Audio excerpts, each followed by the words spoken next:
Hi lads, we're going to continue on with our problems in 3 dimensions, okay? So here we have a cube of side 5 centimeters, and I'm looking for the angle ADF. Okay, so where do we see that angle ADF? So I travel from A to D to F, and it's the angle that makes. So A is at the top corner here, travel down to D, which is the opposite bottom corner, and back to F again. So I'm just going to draw that in what I'm actually looking for. So it's from A to D and back to F then.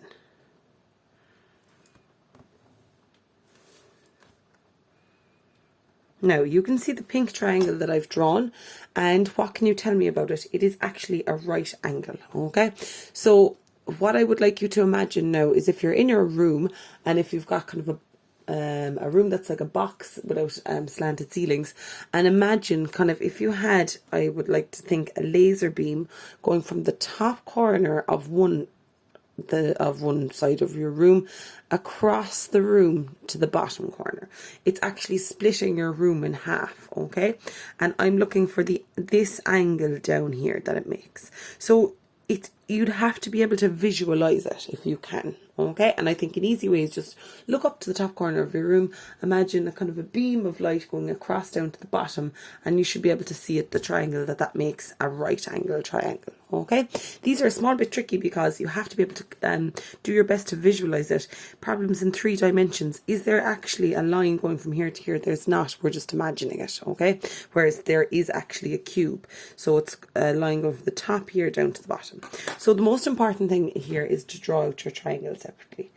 Draw out 2D triangles. Okay, because we can work with 2-dimensional triangles, we're used to that. Okay, so the first thing I'm going to look at here is if I can get, so this one up the side here, what's this height is? 5 centimeters, and I'm looking for this side here. So let's draw out that triangle AFD over here. So that is A to F, which is 5 because all the sides of a cube are the same. It went across down to the other side, and it makes a right angle. Okay, and this is actually what I'm looking for here. What will we call it? Let's call it theta. Okay, so if I look here, this is D.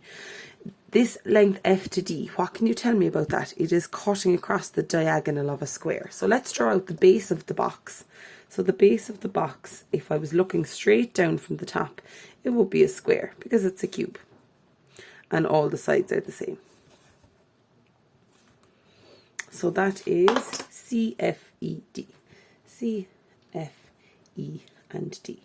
And if I can get that length F to D, so this is the flat bottom of the box, so from F to D, mark in what you know. This is 5 centimeters, this is 5 centimeters. Straight away, what do you notice? Well, this line here, F to D, that is the diagonal of the base of the box. Okay, so they're all the same. That F to D is all the same. Okay, how can I get it? Look over here. Well, I have a right angle triangle. What can I use? Pythagoras. C squared is equal to A squared plus B squared. This one goes by itself because it's the longest side. So C squared is equal to 5 squared plus 5 squared. So C squared is equal to 25 and 25. So C squared is equal to 50. So C is equal to the square root of 50. Can you simplify root 50? You can. It is the square root of 25 by the square root of 2. Square root of 25 is 5, so that's 5 root 2. So the distance from F to D is 5 root 2. Let's fill that in. 5 root 2, and this one is 5 root 2. All right. Now, if you're not comfortable with simplifying it like that, get out your calculator. Root 50 equals 5 root 2. There you have it. All right. Okay. So now I'm looking for this angle here. So what do I have? I have a right angle triangle and I have 2 sides and I'm looking for an angle. What can I use? SOHCAHTOA. Okay. So SOHCAHTOA.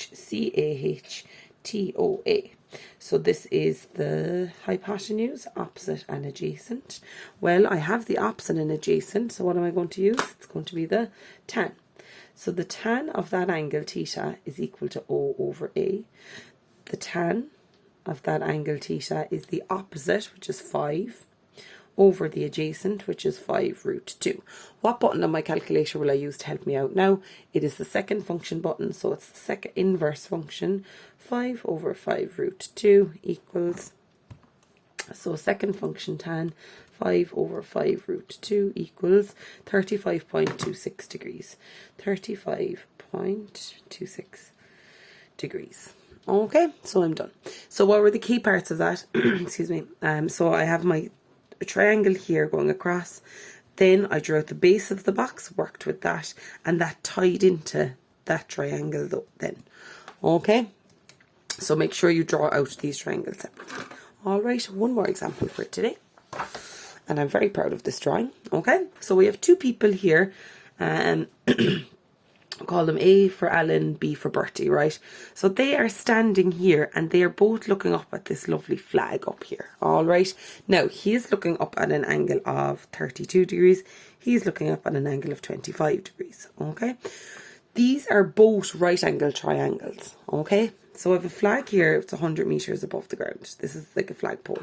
It's easy to tell that this is a right angle triangle because it looks like it, okay? But also, similarly, this is a right angle triangle, okay? It's just looking from a different perspective. So I have two right angle triangles here. And I'm told if the angle AOB, so where is that? AOB, that's the flat triangle along the ground. So that angle there in between the two lads is 80 degrees. Find the distance from A to B. So how far are they away from each other? Okay, so how I'm going to do this, I'm going to work with this triangle here, that's a right angle triangle, then this right angle triangle, and I want to get into this flat one on the ground. So let's draw out the three of them separately and figure out what we need to find. So the first one is the fellow with A, so that's this one.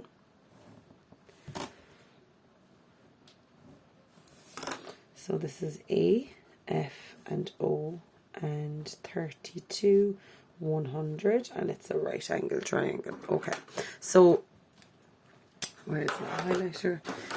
If I get the orange one here,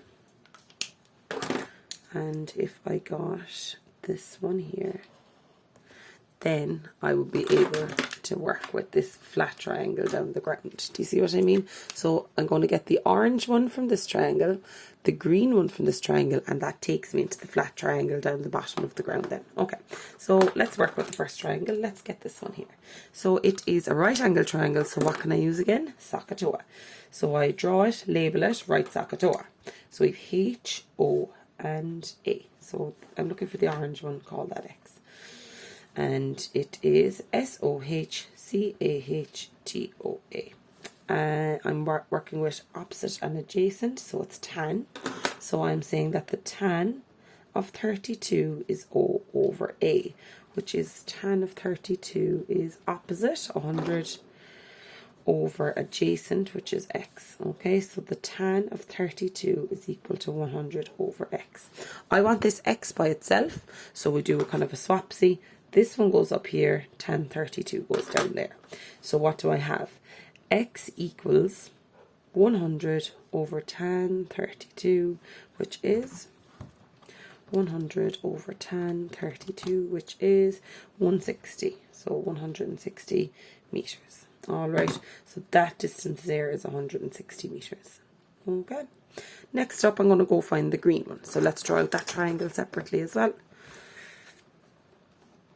Again, it's a right angle triangle.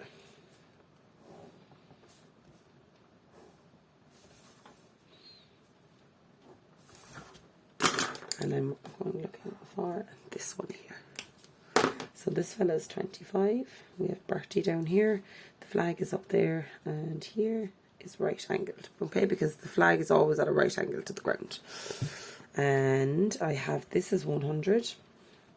I am looking for the green one there, so call that maybe Y.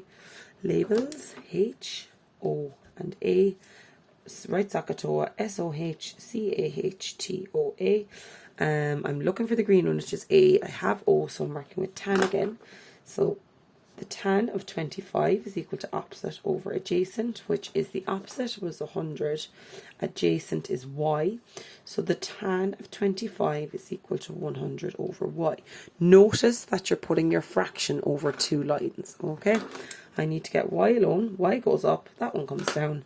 So Y is equal to 100 over the tan of 25, which is 100 over tan 25, which is 214.45, 214.45 meters. Okay, so now I have those two, I can work with this flat triangle down the bottom. All right, so let's draw that one out.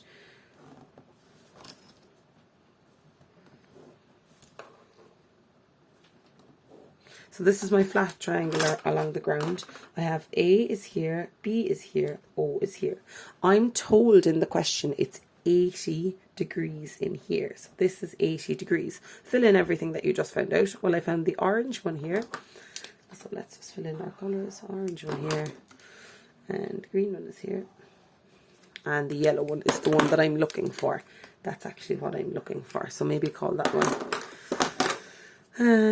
Okay, so we have the orange one I found, that was 160. This one is 214.45, and I'm looking for this side over here, call it X. Okay, now I have two sides and the angle in between.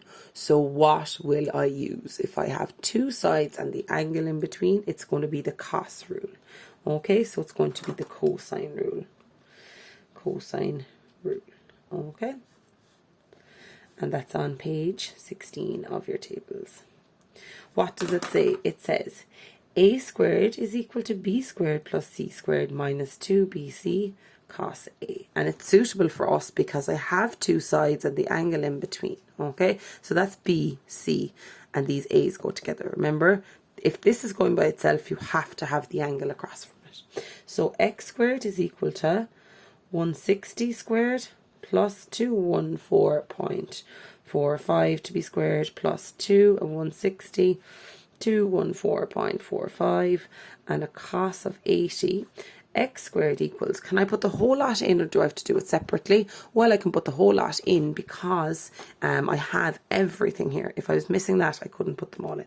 So 160 squared plus 214.45 squared plus 2 bracket 160 bracket 214.45, and cos of 80 equals so 83505.23504. Leave that long number on your calculator and just press root equals. So you have to, if that's x squared, working backwards, so x is equal to 288.97 meters, and we'll just round it there, 289 meters. That's my final answer there. Okay, so for 3D triangles, lads, do your best to visualize them. Always draw them out separately like we did for these two examples. Okay, thanks, lads.